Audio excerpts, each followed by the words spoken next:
Bom, então vamos falar agora um pouco aí sobre confissão. Bom, o que é confessar? Confessar nada mais é do que reconhecer a autoria daquela imputação que está sendo feita, tá? Que é ali o objeto daquela investigação, por aquele que está ali no polo passivo, tá? Dessa persecução criminal. O réu, então, gente, ele defende-se o quê? O réu defende-se dos fatos, tá? Ele defende-se dos fatos. E são os fatos, tá? Que são objeto da confissão dele, tá bom? Então, a confissão, ela pode ser realizada tanto judicialmente quanto extrajudicialmente. Ela pode ser simples, ou seja, aquele reconhecimento mesmo do fato que está sendo atribuído ali àquele réu.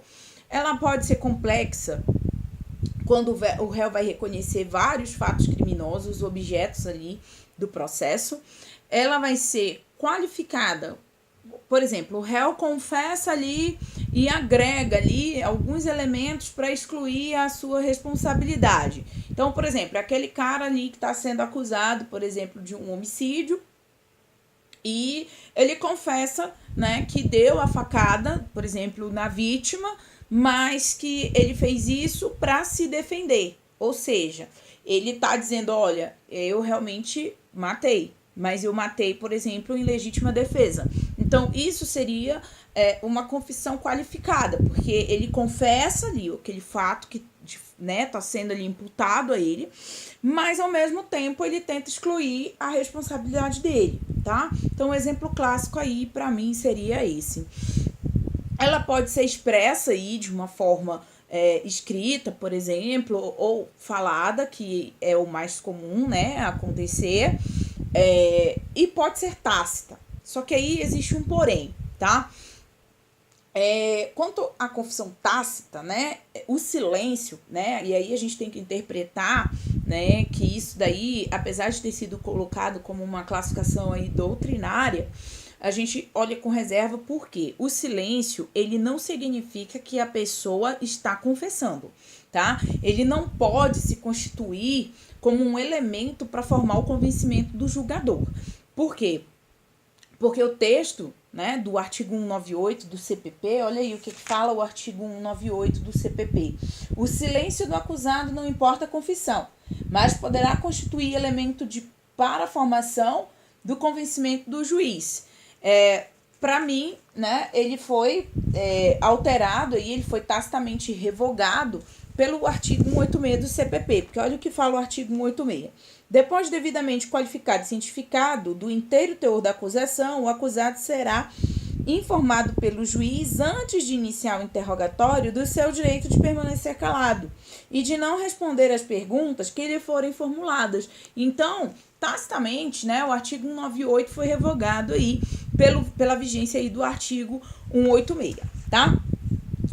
E aí a gente vai ter que fazer sempre essa leitura, né, com relação a essa questão do silêncio do acusado. O silêncio do acusado, ele não importa em confissão, mas ele também não pode servir como elemento para formar o convencimento do juiz, tá? Pelo menos assim, nesse sentido, eu entendo que essa é a melhor interpretação até em face da não culpabilidade, tá? Do princípio da não culpabilidade. Bom, quais são os requisitos aí da confissão, né? Os requisitos aí intrínsecos, né, na confissão, primeiro, né, verossimilhança. O que é verossimilhança? É a factibilidade do que está sendo confessado, né, que de fato aquele evento ali que culminou, né, na prática criminosa seja factível, né, ou seja, se for uma história muito mirabolante, né, que a gente está vendo ali que não é possível, né, que não é verossimilhante, que aconteceu daquela maneira. Então, o primeiro requisito da confissão, ou seja, essa verossimilhança, essa esfera de factibilidade compatível com o que se está lendo ali no processo. Segundo, né, é provocar no julgador uma certeza, né? Certeza essa que deve vir assim, clara, ou seja, limpa, né? Sem ambiguidades, sem disparidades com versões anteriores, né? Com uma compatibilidade ali com outros elementos de prova. Então, assim, no aspecto intrínseco, né? Essa confissão ela tem que ser verossimilhante, ela tem que provocar uma certeza nesse julgador, ela precisa ser despida dessas ambiguidades, ou seja, de versões ali que se trazem contraditórias entre si, o que falou quando foi ouvido, né, durante o interrogatório, depois quando foi ouvido, né, em juízo, né, o que falou, ou seja, essa confissão, ela tem que ser segura, ela tem que demonstrar que está coerente também com demais elementos de prova no processo. E aí existem questões também que são formais, né? Dentro das questões formais, ela deve o quê? Primeiro, ela deve ser feita pelo próprio réu. Segundo, esse réu, gente, ele tem que ter capacidade de entender, né, e querer confessar.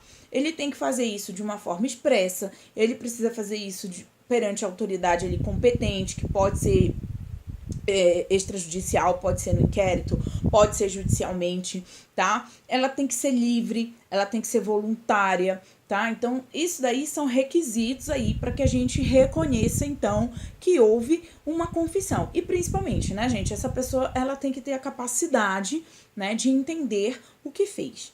Bem,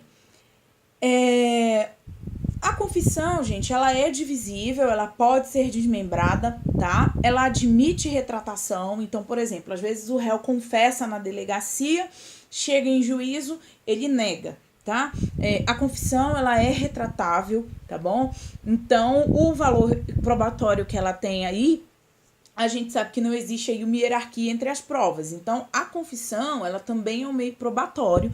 E, obviamente, que a confissão, ela vai ter que ser observada aí dentro da sua esfera de factibilidade, de compatibilidade com demais elementos de prova, tá bom? E aí, vamos falar um pouquinho aqui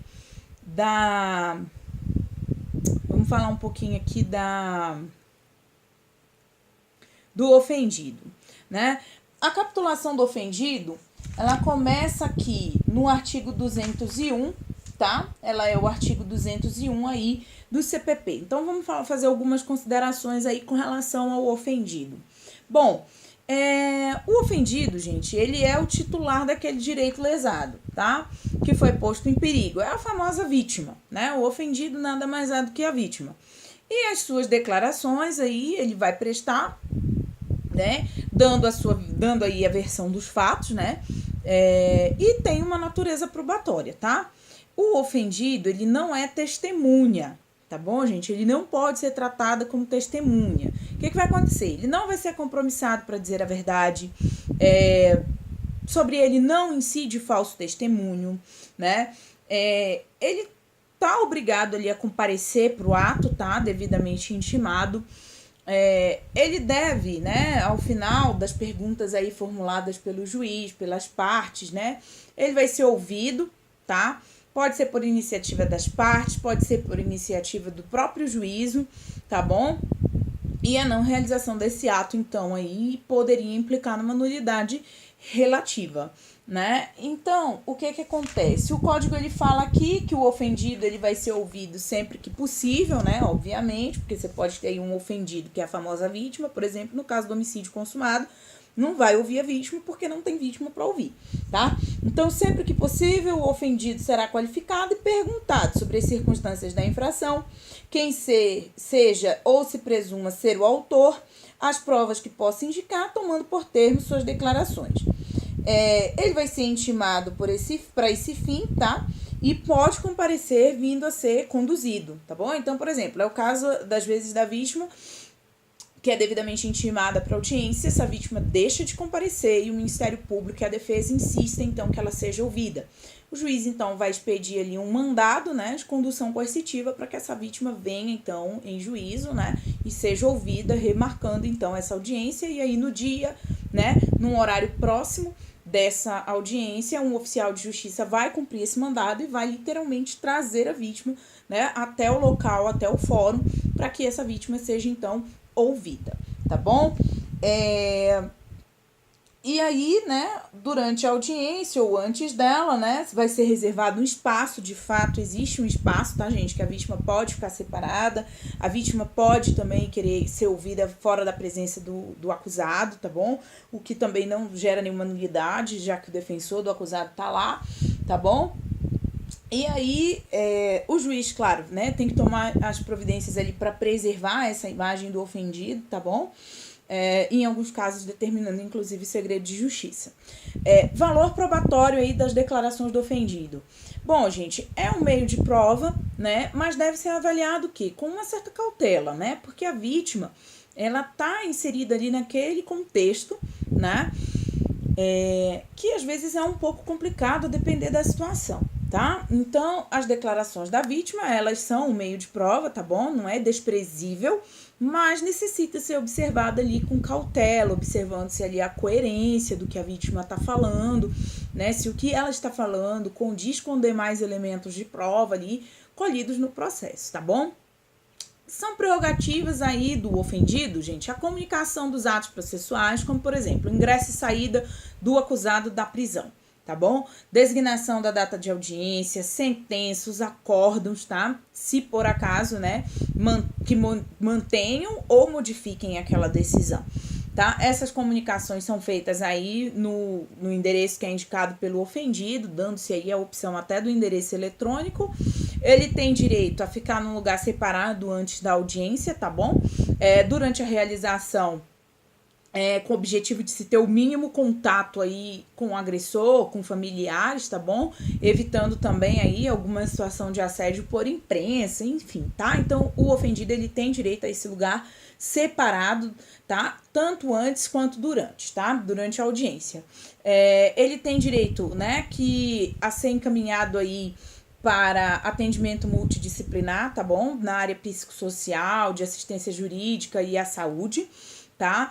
E que o réu seja retirado da sala de audiência enquanto ele estiver prestando depoimento, tá? Cabe ainda ao magistrado, né, preservar aí a intimidade e a vida privada desse ofendido, podendo inclusive determinar segredo de justiça, tá bom?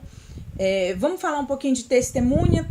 Quem é a testemunha, gente? Testemunha é uma pessoa que é desinteressada ali daquele processo, tá? E que declara em juízo que sabe dos fatos em face ali de percepções que são colhidas a partir do que viu, tá? Ou, por exemplo, do que investigou, beleza?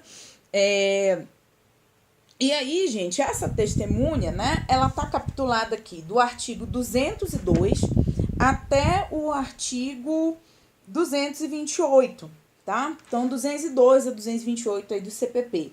Via de regra, toda pessoa pode ser testemunha, tá bom?